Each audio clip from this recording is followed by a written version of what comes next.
Welcome to a special edition of Remote Hacks. This episode is brought to you by Tech and Learning, and this is a special report about the best tools to communicate to our remote learners. Let's check it out. Communication is important, especially for educators and leaders out there when we're talking to our learners who are now at a remote distance. And sometimes that communication can be misconstrued. I remember Tom Murray once did a talk where he talked about how we always mishear song lyrics. Like, you've heard those songs, right? The ones that are like, sweet dreams are made of cheese. Not cheese, but that's what you hear. So sometimes that happens also in communication. People only hear certain parts of the communication. So it's important that you are consistent when you are communicating to your learners. And that's our first tip of this segment.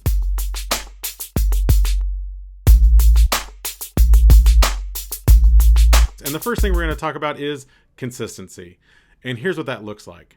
That means that you are sending things out on a scheduled basis, meaning maybe it's always Thursday morning. You're being consistent about what you're sending it out on, what platform you're using. That could be something as simple as email. Some people choose to use an LMS, a learning management system, if you will, to send out information. But again, whether you be a leader or a teacher, make sure that you are sending and scheduling out that communication to go out fairly consistently. That way, parents at home know when the communication is coming and where it's coming from. Now, there's all sorts of tools that you can use to communicate, anything from a phone call to email. And again, you could also use several different types of learning management systems. I would say keep it simple. Don't do anything brand new. Don't try to put anything new on parents at this moment.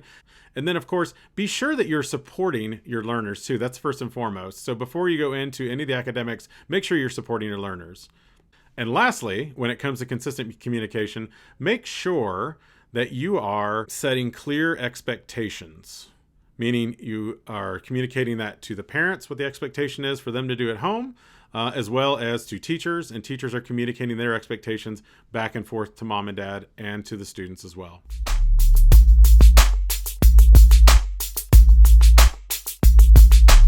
Now we can, more than ever, we can use video to stay connected. And there's a few tips and things that you might want to make sure you're doing when you're doing video. So some best practices include dressing professionally. Don't just show up in curlers and your pajamas. As much as we all want to do that, please at least dress up somewhat professionally.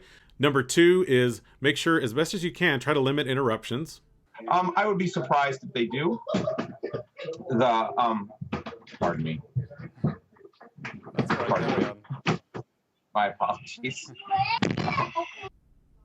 I know they happen from time to time, and it's going to be okay. The next thing is make sure you check your security settings. I'm sure some of you have heard stories out there about Zoom bombing and things that have happened where someone has sneaked in or hacked into a video chat because the settings weren't set appropriately. So make sure you check your security settings on whatever platform you're using. Next, you want to make sure, of course, that your video length is not super long. If you're going to do synchronous video, meaning one-on-one conversations, that could go a little bit longer. But in terms of like a short tutorial video like this one, keep it down to 5 to 10 minutes at max. And lastly, when it comes to video, be sure to check with student privacy and make sure that students and parents are on board with being on video chat. So some tools I've mentioned before, but here's just, again, a recap of some tools that you could use for video chat. Some of the more popular ones out there include Zoom, Google Meet, Microsoft Teams, and then within the Microsoft platform, they now support Skype, which has a great educational resource page, as well as Flipgrid, which is also owned by Microsoft. It's not great for synchronous chatting, obviously, but you could use it to post messages back and forth between kids. And also some districts are using WebEx by Cisco, which has a very high quality video output. Not as many of the features as you would get in Zoom or Google Meet, but again, a high quality video streaming service.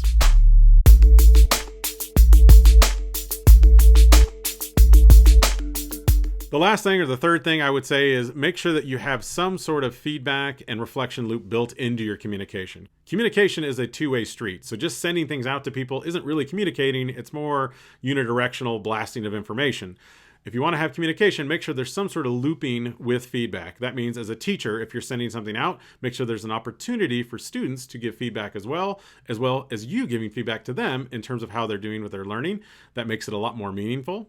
And then, of course, let's not forget reflection. Reflection is a big part of the Cobb's learning cycle, which is really an important part of internalizing learning. So make sure that as a teacher or leader that you're building in parts of reflection for your students. And that could be anything as simple as, again, a Flipgrid or a Seesaw, as I've mentioned before, as tools that you could use for video response or audio response as well. Seesaw allows that. You could also have written response, something in a Bulb, which is an e-portfolio system, or even EduBlogs, which is really a educationally based blog platform, allows for the students to reflect. These tools use technology, of course, but there are also non-technical ways that you could have kids reflect. Something as simple as having them just write in a journal. And if you want to capture that, they could always take a snapshot of that and send it to you later. This wraps up this special Tech and Learning edition of Remote Hacks, the best tools for communicating to your remote learners. I hope you guys will go out there, check out techlearning.com for more resources, including the full guidebook that has all these resources and much, much more for free available to users out there. And I hope you'll follow me on Twitter at Mr. Hooker, Instagram, Hooker Tech. And then, of course, check out my website, carlhooker.com for more information. I hope you enjoyed this special edition of Remote Hacks. And remember, stay safe, stay sane, and happy learning.